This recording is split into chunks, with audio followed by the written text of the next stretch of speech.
Often we finish off the training with having the video. Cindy Viau specializes at visiting businesses and teaching employees about appropriate behavior. So the stories coming out of the Me Too movement are hardly surprising. Harassment at work is there. It's part of the company's reality. So employers have to be really proactive. They can't just talk about it once, instill a policy, and then leave it in a drawer somewhere.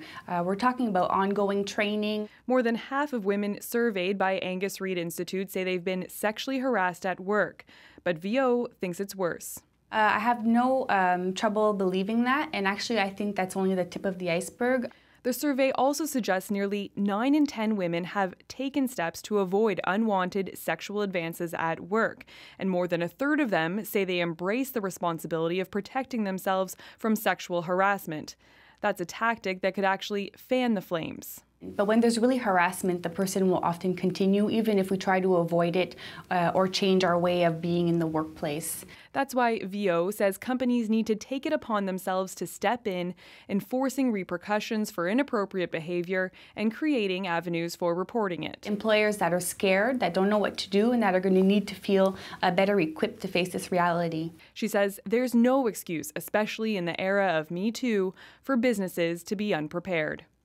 Jayla Bernstein, CBC News, Montreal.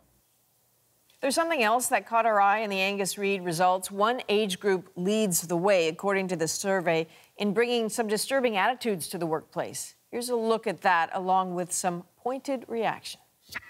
I think men with power are pigs, and it's shown that throughout history. When allegations of misconduct make the news, they tend to involve older, powerful men. But the survey found millennial men aged 18 to 34 had the greatest tendency to push the boundaries of what they see as acceptable work behavior. 30% say it's okay to express sexual interest in a coworker.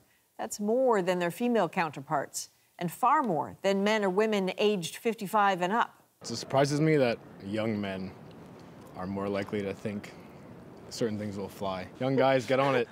Figure it out.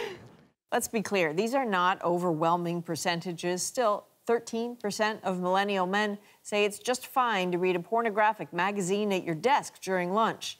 19% think an uninvited shoulder rub is within bounds. 25% would comment on a colleague's legs or figure.